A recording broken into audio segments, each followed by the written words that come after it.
नमस्कार। मेरे चैनल पर मैं आप सभी का स्वागत करती हूँ। आज मैं आपको पंचतंत्र के प्रसिद्ध कहानियों में से एक कहानी सुनाने वाली हूँ। कहानी का नाम है कुटिल सारस और चालाक केकड़ा। एक बूढ़ा सारस जंगल में एक बड़ी झील के पास रहता था। वह बहुत कमज़ोर हो गया था, इसलिए वह कोई भी मछली पकड़ने में असमर्थ था। एक दिन वह झील के किनारे बहुत ज़ोर ज़ोर से रोने लगा। एक जवान केकड़े ने उस सारस को दुखी होते देखा तो पूछा, तुम मछली पकड़ने के बजाय रो क्यों रहे हो? सारस ने जवाब दिया, मैंने मरने तक उपवास रखने की प्रतिज्ञा की है। मैं अब किसी मछली का शिकार नहीं करूँगा। केकड़े की जिज्ञासा बढ़ गई। उसने पूछा, अगर तुमने संसार त्यागने का निर्णय ले ही लिया है तो तुम रो क्यों रहे हो? सारस ने दुखी स्वर में जवाब दिया, मैंने एक आकाशवाणी सुनी है कि यहाँ 12 वर्षों तक वर्षा नहीं होगी। बिना वर्षा के यह झील सूख जाएगी और इसमें रहने वाली सभी मछलियाँ मर जाएंगी। यह सुनकर केकड़ा बहुत दुखी हुआ। वह फौरन अंदर गया और सभी मछलियों को यह समाचार सुनाया। यह समाचार सुनकर मछलियों में हड़कंप मच गया। किसी को भी सारस पर संदेह नहीं हुआ, क्योंकि उसने किसी भी मछली को पकड़ने की कोशिश नहीं की थी। वे सभी उस सारस के पास पहुंची और इस समस्या का कोई हल निकालने की विनती करने लगी। सारस ने मछलियों को आश्वस्त करते हुए कहा, घबराने की ज़रूरत नहीं है।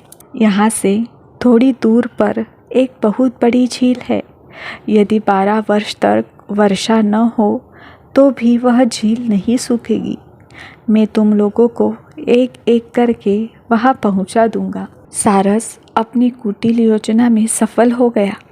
मछलियाँ उस बड़ी झील में जाने को राज़ी हो गई। प्रतिदिन वह दुष्ट सारस एक मछली को झील से ले जाता और थोड़ी दूर जाकर एक बड़ी चट्टान पर पटक कर मार देता। उस मछली को खाकर सारस झील में पुनः लौट आता और बाकियों को झूठी कहानियाँ सुनाता कि मछलियाँ वहाँ जाकर कितनी खुश है। सभी मछलियाँ उस झील में जाने के लिए और भी उत्साहित हो जाती। एक दिन केकड़े ने सारस से शिकायत करते हुए कहा, तुम केवल मछलियों को ही उस नई झील में ले जाते हो। तुमने कभी मुझे वह खूबसूरत झील दिखाने की कोशिश नहीं की। सारस इस बात से खुश हो गया, क्योंकि वह मछलियाँ खा खा कर ऊब गया था। केकड़ा सारस की पीठ पर चढ़ गया। जब वे लोग उस बड़ी चट्टान के ऊपर से गुजरे, केकड़े को वहाँ मछली के कांटे दिख गए और उसे सारस की सारी चाल समझ में आ गई। चालाक केकड़े ने बड़ी ही मासूमियत से कहा, मेरा भार बहुत ज़्यादा है और तुम थक भी गए होगे। थोड़ी देर आराम कर लेते हैं। सारस इस भ्रम में था कि केकड़ा उसकी पकड़ से निकल नहीं पाएगा। वह धूर्तता से हंसा और बोला, अरे मूर्ख, आगे कोई झील नहीं है। मैं तुम्हें बाकी मछलियों की तरह इसी चट्टान पर पटक कर चूर कर दूंगा और तुम मेरा भोजन बनोगे।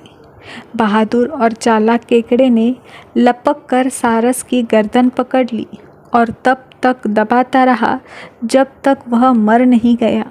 वह केकड़ा वापस अपनी झील पहुंचा। मछलियाँ उसे वापस आता देखकर हैरान रह गई और लौटने का कारण पूछा। केकड़े ने जवाब दिया, दुष्ट सारस ने हमें मूर्ख बनाया। उधर कोई झील नहीं है। वह हमारे सभी दोस्तों को खा गया, लेकिन मैंने उसका काम तमाम कर डाला है। इसलिए अब घबराने की ज़रूरत नहीं है। नैतिक शिक्षा, अपनी बुद्धि और शौर्य से किसी भी समस्या का हल निकाला जा सकता है। अगर आप ऐसी ही कथाएं सुनना चाहते हैं तो मेरे चैनल को लाइक और सब्सक्राइब कीजिए। बेल आइकॉन के नोटिफिकेशन को ऑल पर सेट कीजिए और शेयर कीजिए। मेरा वीडियो सुनने के लिए मैं आप सबकी आभारी हूँ।